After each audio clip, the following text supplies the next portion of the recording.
2026 का जो बोर्ड होने वाला है, उस बोर्ड में कुछ क्वेश्चंस ऐसे होते हैं ना, जो लॉन्ग टाइप के क्वेश्चन होते हैं, कुछ शॉर्ट टाइप के क्वेश्चन आते हैं। तो उसमें मैथ में ज्योमेट्री पोर्शन से, ज्योमेट्री से 20 अंक के प्रश्न पूछे जाते हैं परीक्षा में। उसमें कुछ प्रश्न ऑब्जेक्टिव होते हैं, बाकी तो लॉन्ग टाइप का भी क्वेश्चन रहता है और शॉर्ट टाइप का भी रहता है। उसमें जो डिडक्शन आता है,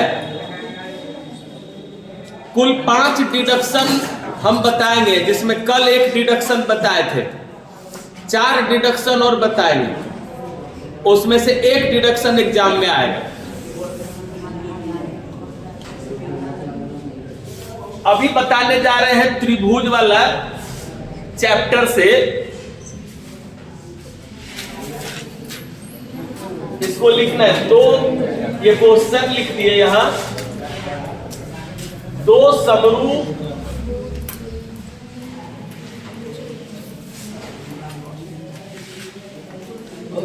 त्रिभुज, 2 समरूप त्रिभुजों के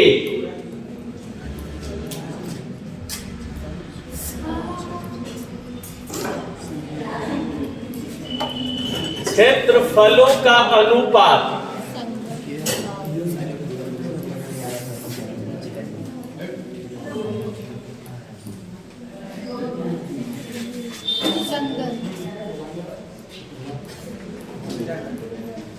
संगत भुजाओं के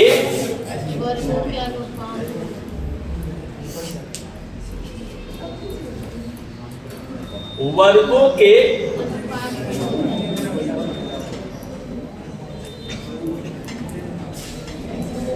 अनुपात में होता है।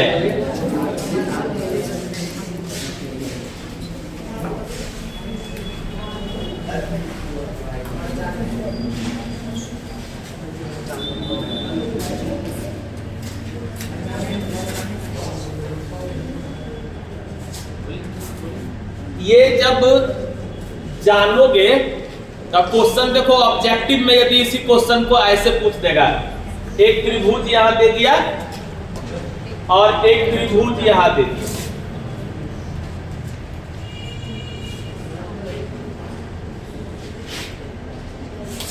इस त्रिभुज की एक भुजा का मान 5 दिया हुआ है और इस त्रिभुज की इस भुजा का मान 3 दिया हुआ है। और यदि पूछ दिया जाए कि ये दोनों त्रिभुज समरूप हैं, तो इनके क्षेत्रफलों का अनुपात कितना होगा। तो क्षेत्रफलों का अनुपात कितना होगा, ये टिक लगाना है। तब 25/9 में टिक लगेगा। कैसे 25/9 में टिक लगेगा? तो एरिया का जो अनुपात है वो संगत भुजाओं के वर्गों का अनुपात है।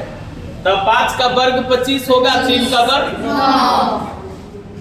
लेकिन यदि यही क्वेश्चन लॉन्ग टाइप में पूछा तो उस समय ये पूरा दिया हुआ रहेगा और प्रूव करने का है।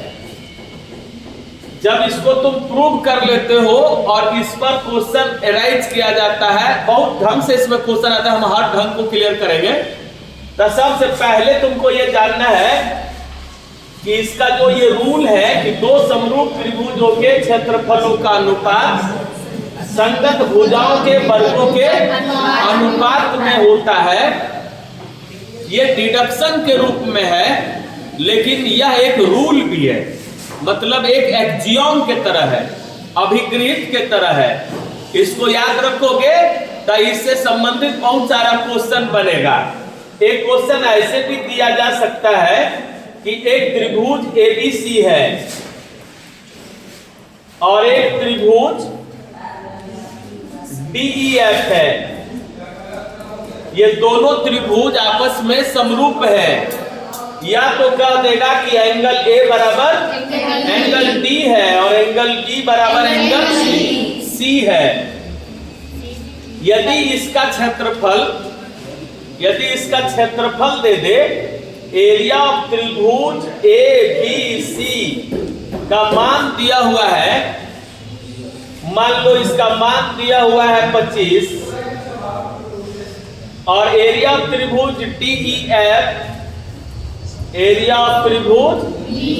DEF का मान दिया हुआ है 16 वर्ग इकाई, 25 वर्ग इकाई और 16 वर्ग इकाई इनके क्षेत्रफल है। यदि AC का मान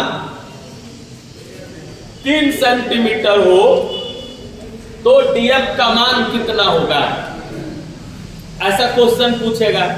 तो तुरंत तुम इस फॉर्मूला पर ले आओगे कि एरिया ऑफ त्रिभुज ABC बटे एरिया ऑफ त्रिभुज DEF बराबर AC स्क्वायर बटे DF स्क्वायर, AC स्क्वायर बटे DF स्क्वायर। तो तुरंत तुम करोगे AC बटे DF बराबर ABC का क्षेत्रफल कितना है और DF का क्षेत्रफल कितना है, और यहाँ स्क्वायर है, इधर जाएगा तो रूट हो जाएगा कि नहीं।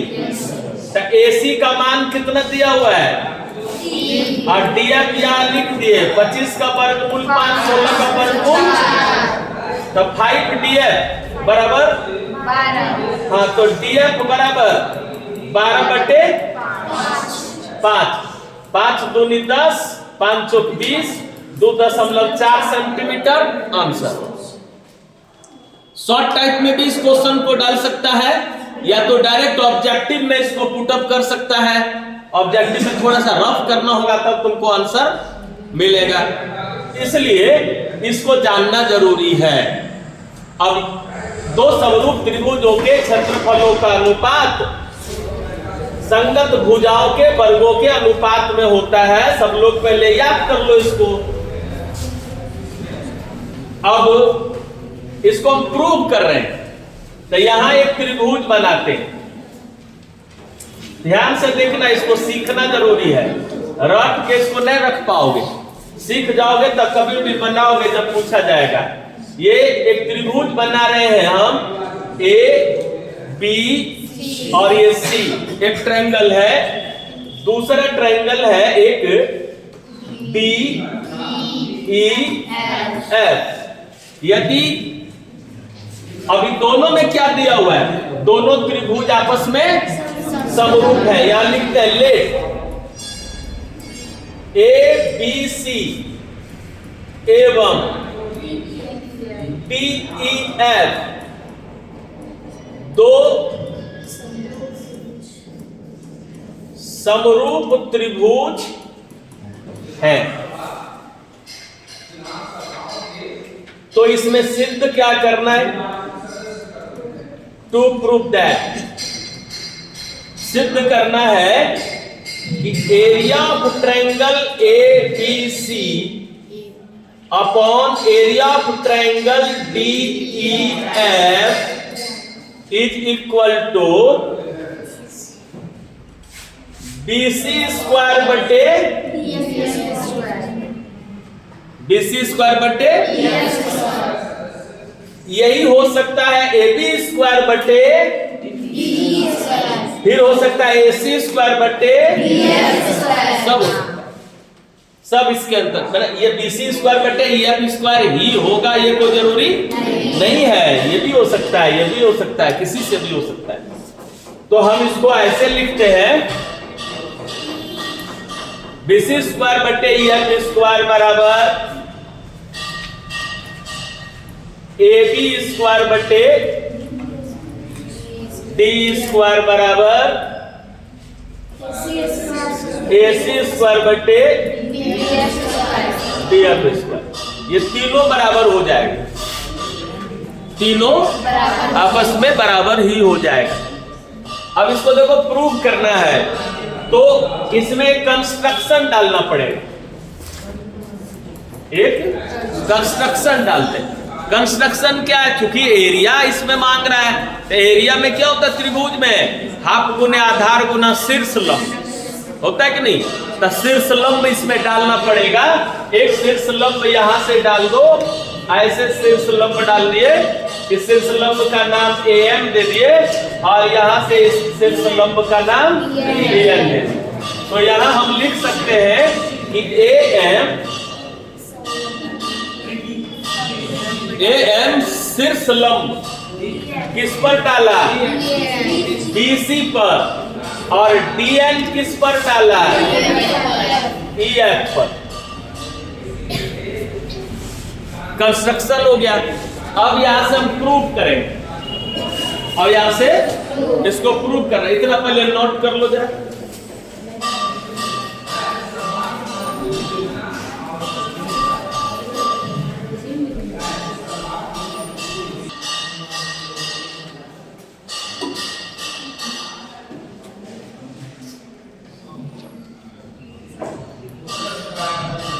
जो प्रूव करना है, ये जो लंब डाला गया ये सब मिटा देता।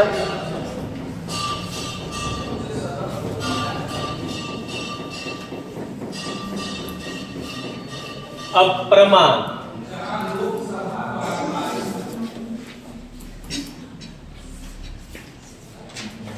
इसमें ध्यान देना है कि इसमें कह क्या रहा है, ABC समरूप है DEF। यहां लिखते हैं चूंकि ट्रायंगल ABC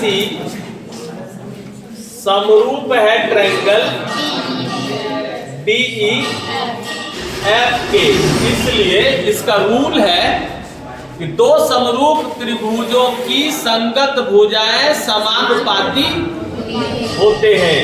तो संगत भुजा, एक भुजा AB, तो इसमें संगत भुजा क्या है, DE, कॉरेस्पॉन्डिंग साइड। दूसरा एक भुजा है BC, तो इसमें आएगा, और इसमें एक है AC, ये बट्टे हो जाएगा DF। अब इसमें और ये दोनों जो त्रिभुज है, इसमें ये कोण और ये कोण बराबर हो सकता है। अब यहां लिखते हैं त्रिभुज ABM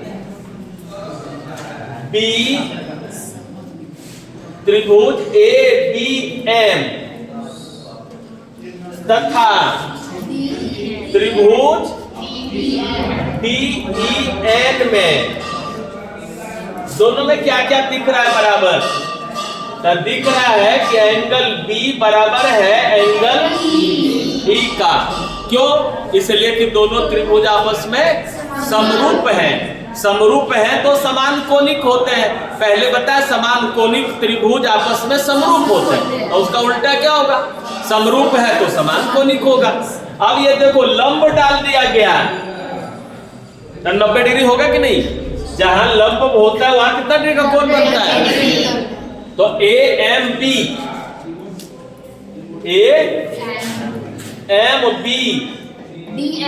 बराबर DNE। वेरी गुड, इसी तरह बोलना चाहिए।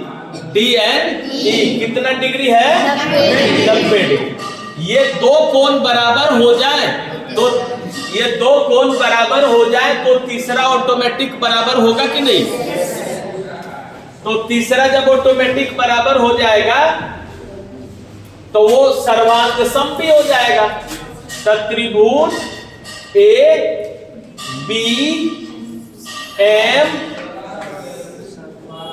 सर्वांग सम त्रिभुज DEN के एंगल एंगल एंगल।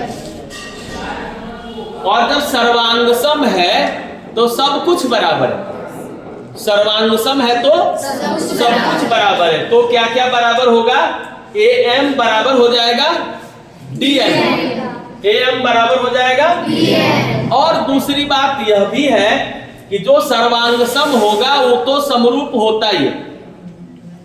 जो सर्वांग सम होगा वो सभी सर्वांग सम त्रिभुज समरूप होते हैं। सभी समरूप त्रिभुज सर्वांग सम नहीं होते हैं। तो हम यहाँ सर्वांग सम दे सकते हैं, या तो हम सर्वांग सम को हटा दें। तो जब दो कोण बराबर है तो तीसरा बराबर है, तो समान कोणीय के आधार पर हम समरूप कर लेंगे। तो हम लिख सकते हैं त्रिभुज ए बी एम समरूप त्रिभुज डी एन। किस नियम से? तो वही कोण वाला नियम से, एंगल एंगल एंगल ना, इस नियम से समरूप हो गए।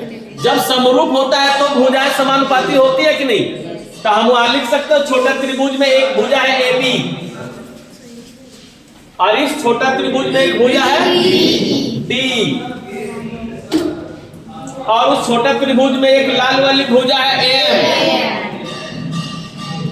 तो इसमें लाल वाली भुजा क्या है? DN। इतना समझ में आया? हम इसको फर्स्ट इक्वेशन मानते हैं। अब देखना, area of triangle ABC, area of triangle ABC, और फिर नीचे लिखते हैं area of triangle DEF, ABC, तो DEF। और जरा ABC का क्षेत्रफल लिखो, हाफ गुना आधार BC,